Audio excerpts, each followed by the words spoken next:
All right, looks like we are live. Let me make sure I'm gonna refresh the groups here. Welcome to the show. Oh, welcome to the show. All right, there we are. I see us in some groups. So let me, I'm just going to tag everyone so everybody can come and join us. Cool, cool. All right, where are we? Well, welcome everyone. While everybody's piling on, this is your weekly dose of motivation, education, and inspiration. This is just to help you become a better version of yourself. All right, we love you like you are, but it's always good to work on that personal development so you can be that person of value that will help you reach your goals that much more. All right. So today we're going to be talking about a really important topic, really. I mean, this is something that you can use, that you need to know in all areas of your life, whether it's in your job, in your home, right? With your colleagues, with your friends. It's being a leader. And this is super important if you are in a role or want to be in a role of, I don't want to say authority, but a promoted role, right?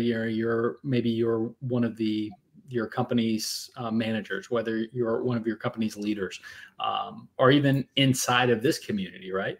Where there's leaders, there's servant leaders, there's so many people that can take on that leadership role. So what is exactly leadership? That's what we want to dive into today to help you, know how to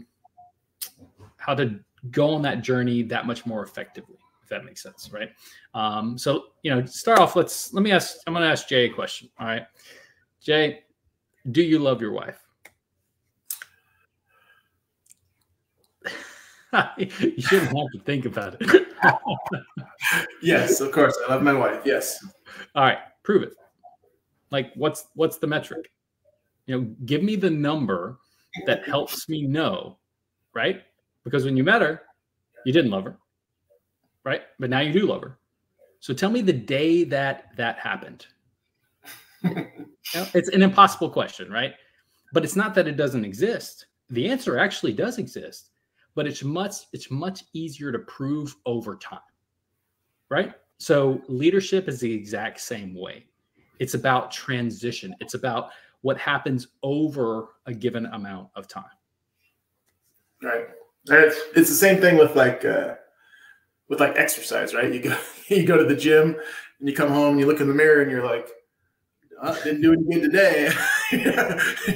And even if you go every day, it's the same thing. Like, you can't really pick the day when the gym started working, right? It's the accumulation of all those efforts. So, it's clear that there's no results really that can be measured on the fly, right? It's not like you just think, well, it must not be effective, right? Going to the gym doesn't work, right? Or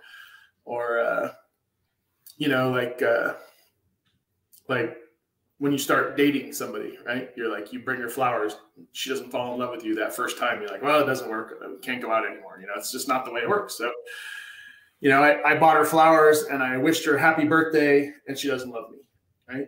So clearly I'm just going to give up. That's not the way that it happens, right?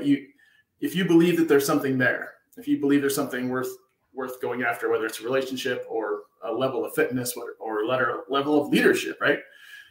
You commit yourself to that act of service, right? You commit yourself to that regime. I even talked to my wife about this when David and I were going to talk about this topic. I told her, I'm like, what was the day that you fell in love with me? And it was the same thing. She's like, I'm like, was it when I wished you happy birthday? Or was it when I brought you flowers? All those things you do when you're courting. And, she had some good answers for me that made me feel really good, but that's not the point. So anyway, the point is that you're committing yourself to that act, right? To following through on that.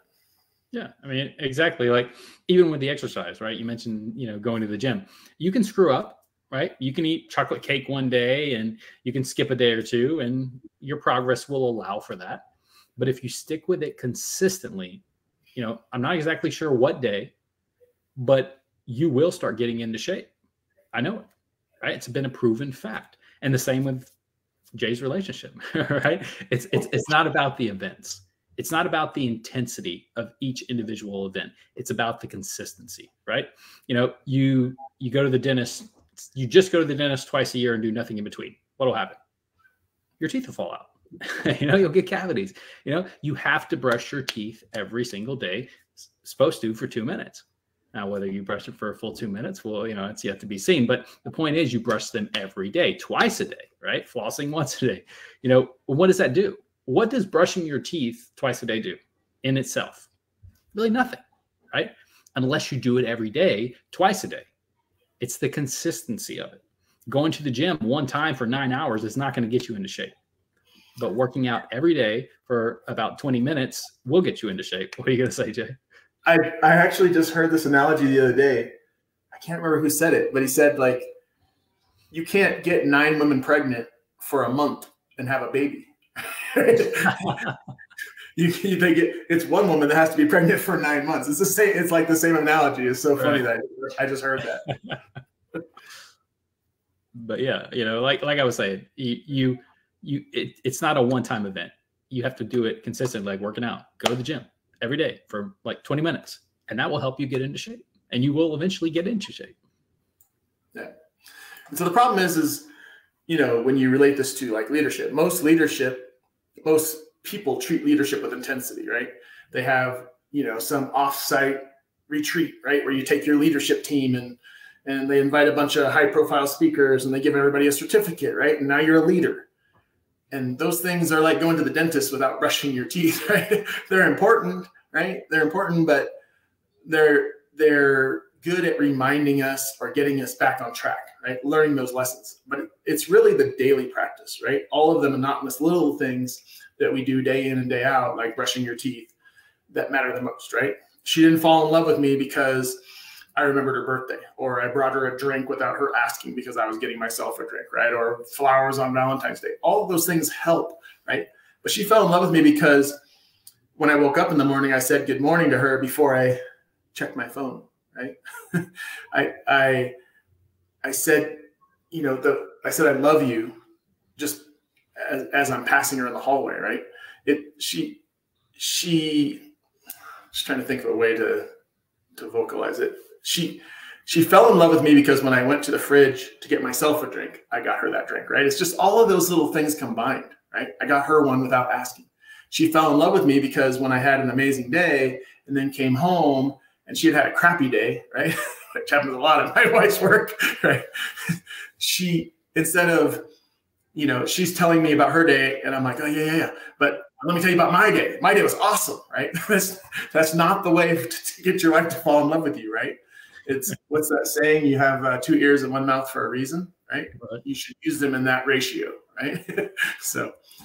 Yeah, absolutely. I mean, she fell in love with you because you sat and you listened to her awful day and you didn't say anything about yours, and I can't, you wouldn't be able to say exactly what day, like we said.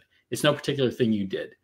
It's the accumulation of all the little things that made her fall in love with you. And one day she just like, while y'all were dating, she's like, man, I think I love this guy, right? And leadership is exactly the same way. There's no event. There's no thing that you did. I can't tell you something to do that will make that people that you're influencing trust you. It just doesn't work that way. It's an accumulation of a lot of little things that anyone in themselves can see and say, that's literally pointless. It's those innocuous, those useless little things. But, they'll look at those and say, well, I'm going to do that. That's going to make people trust me. No, that one thing is not.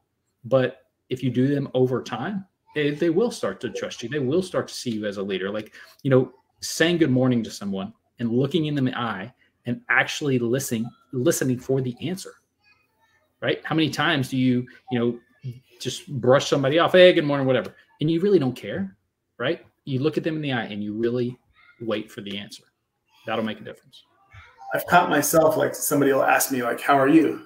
And then I'll give an answer that's for something else that's going on in my head. And that's when I realize, crap, I'm not paying attention. Like, I'll be like, when I meant to say, I'm good, how are you? I'll say, yeah, it was good, or something like that. Literally, like, just not answering their question because I wasn't listening. So right. I like this analogy. I heard there's this general in the Marine Corps that says his test for leadership, and I love this, is he goes to test for a good leader is if you ask somebody how their day going. Oh, you're freezing up, Jay. We're missing the punchline here. Jay, you still there? Okay, you're back. So okay. What would you say his test for a good leader? Sorry about that. His test for a good leader was if you ask somebody how their day is going and you actually care about the answer, right? The number of people who are walking to a meeting or rushing, and you say, "How are you?" They say, "Not good," right? Then you're like, "Oh, I gotta get you later, right? I'm late for a meeting." If you ask that question, right, you should be standing there and you should be listening to the answer, right? Just like we were just saying, when I don't do that, I catch myself, right? It's those little things that you do over and over that people will say, "I love that person as a leader," right? Or an employee to a boss, right? They'll say, "I love my job," right? It's not "I like my job," but "I love it." And the challenge, that's the challenge, right? The challenge is great. That means I don't want to work anywhere else. You froze up a minute. So you said "I like my job" means what? Sorry. That it's not just saying that I like my job, right? It's all of the things, right?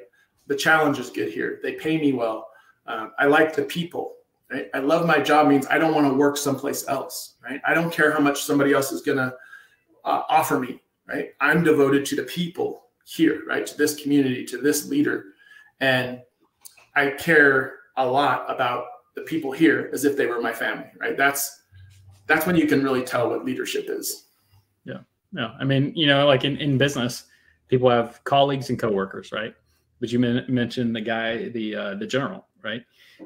They have in the military brothers and sisters. And I know a lot of people watching this have probably served in the military, and we appreciate your service. But you know this firsthand. You have brothers and sisters. That's how they think of each other, right? They have a really strong culture.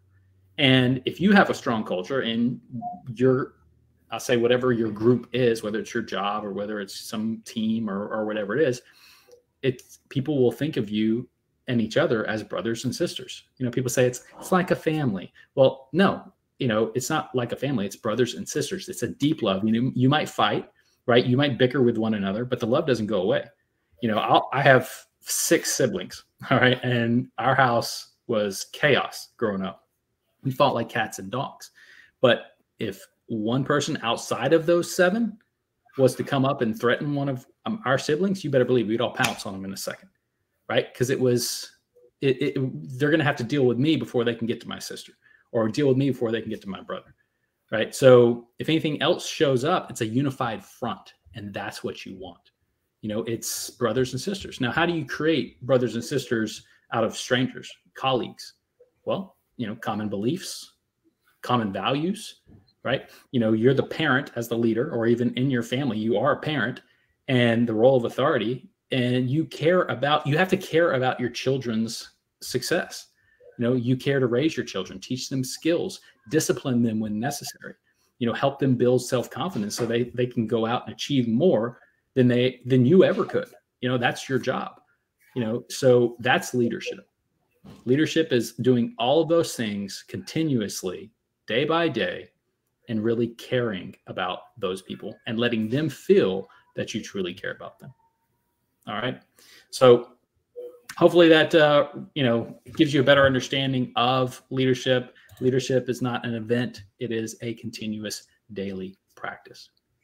All right. So I hope you get value out of that. I see a bunch of, comments here. Simon says you've been in the gym. Actually, I just did come from the gym, believe it or not. But appreciate you look swole. I look swole. He said looking slim. So I'll take both. But cool. I see a lot of comments. We'll go back through and we'll answer if there's any questions or anything, or we'll say hey to you guys for sure. But I don't want to we try not to make these too long, just because we want to value everybody's time and just give you that 10 or so minutes of education, inspiration, motivation, and hopefully you got a lot of value out of this. So we appreciate you spending the last 10 or so minutes with us. God bless you all, and we'll see you next time. See you guys. Bye.